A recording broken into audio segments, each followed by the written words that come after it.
qu'il ne faut pas toucher selon vous. Oui, vraiment, je suis obligé de féliciter Monssoud parce que franchement, il défend vraiment les idées, les idéaux des vrais Maliens qui pensent la situation réelle de cet accord-là. Quand on me dit qu'on peut réviser la Constitution facilement et sur la base d'une laïcité, si déjà les principes là sont respectés. Mais les principes ne sont pas respectés.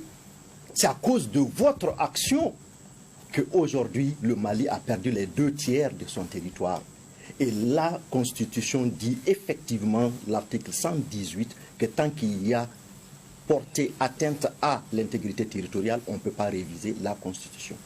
Donc ça, je suis désolé, c'est vous qui avez amené ce problème-là. Ça suffit pour qu'on ne révise pas la Constitution. Vous voulez réviser la Constitution, pourquoi? Pour qu'on amène le Sénat, mais on a le Haut Conseil des collectivités. L'accord n'a pas dit obligatoirement qu'il faut amener le Sénat.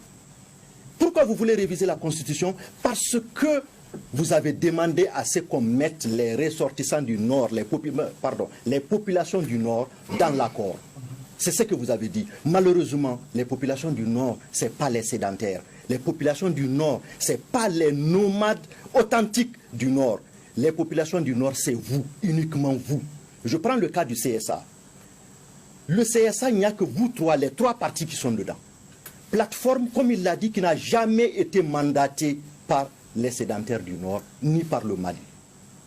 Aujourd'hui, d'ailleurs, cette plateforme se trouve divisée. Il y a une grande partie, à part le GATIA, groupe d'autodéfense Touareg, Imgat et alliés, qui sont aujourd'hui les vrais Maliens qui se battent pour le Mali. Les autres, les narcotrafiquants qui sont cités dans les résolutions des Nations Unies, sont de votre côté. Ceux que les experts des Nations Unies ont indexés comme étant des terroristes sont de votre côté. N'oubliez pas cela. Pour toutes ces raisons, vous ne pouvez pas aujourd'hui nous dire que cet accord, on fait du populisme, on fait ceci, on fait cela. On va réviser l'accord. Si vous demandez à ce que toutes les populations du Nord rentrent dedans, pourquoi vous n'avez pas pensé à ça dans la composition du dernier organe qui a été créé? La zone consultative, la zone de développement du Nord. L'organe consultatif que vous avez fait. Sur 26 personnes, il n'y a que 5 sédentaires. Vous avez mis les autorités intérimaires à Gao, autorités intérimaires régionales. Sur 11 personnes, il n'y a que 2 qui sont de Gao. Et ça, vous appelez de l'inclusion ou bien de l'inclusivité? Aujourd'hui, même les femmes que vous avez mis dans le CSA au nom de l'inclusivité, ces femmes-là sont qui? On sait, ce sont vos sœurs, vos cousines. C'est qui d'autre? C'est des gens que quelqu'un de la plateforme, parce qu'il est bien placé dans la plateforme, a appelé des gens, il les a mis dedans. Ils n'ont pas été décidés dans une assemblée générale au nord du Mali pour être dedans. Venons au découpage territorial. Le découpage territorial que vous clamez tant, pour lequel vous voulez qu'on modifie notre constitution. Vous avez vu la tentative. Vous étiez où? De bonne foi, vous étiez où? Lorsqu'on dit d'augmenter la représentativité des populations du Nord, dans les institutions, dans les services, dans tout ce qu'il y a lieu de faire, je vous en prie sincèrement réfléchissez. Est-ce qu'il y a un endroit, un service au Mali où il n'y a pas les gens du Nord? C'est parce que vous pensez à vous. C'est pourquoi Kidal va se retrouver avec 8 cercles. En 2017, je suis certain que c'est une statistique erronée. En 2017, avec la crise, Kidal n'avait pas 85 000 habitants. Comment Kidal peut avoir 8 cercles alors que Tombouctou, qui fait 800 000 habitants, n'a pas 6 cercles? Je vous en prie. Où est la sincérité? Où est la transparence? Vous parlez de communauté internationale. Venons maintenant à cette communauté internationale. Je vous le dis, la communauté internationale est complice de tout ce que vous êtes en train de faire. Je prends la première des choses. Lorsque cette communauté internationale vous a vu tout récemment déclarer que vous avez une zone de défense dans le Gourma, pourquoi la communauté internationale n'a pas dit un seul mot? Pourquoi à chaque année vous êtes en train de fêter l'indépendance de votre fameux Azawad à Kidal? Pourquoi?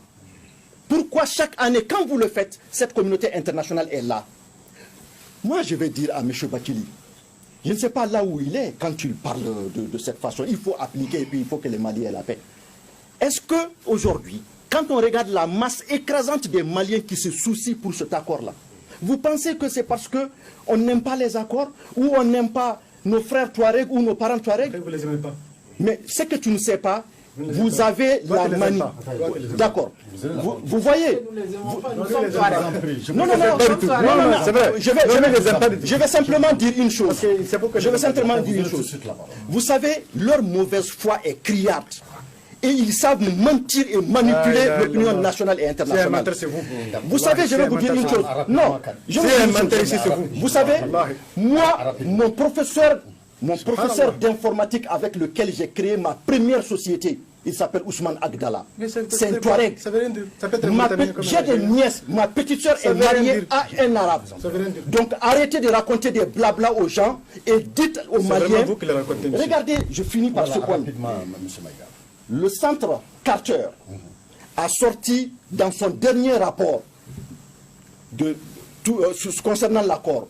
Ils disent que l'accord est aujourd'hui en retard, principalement à cause du Mali et à cause de la CEMA qui refuse de déposer les armes lourdes qu'elle a. Alors, où est votre bonne foi?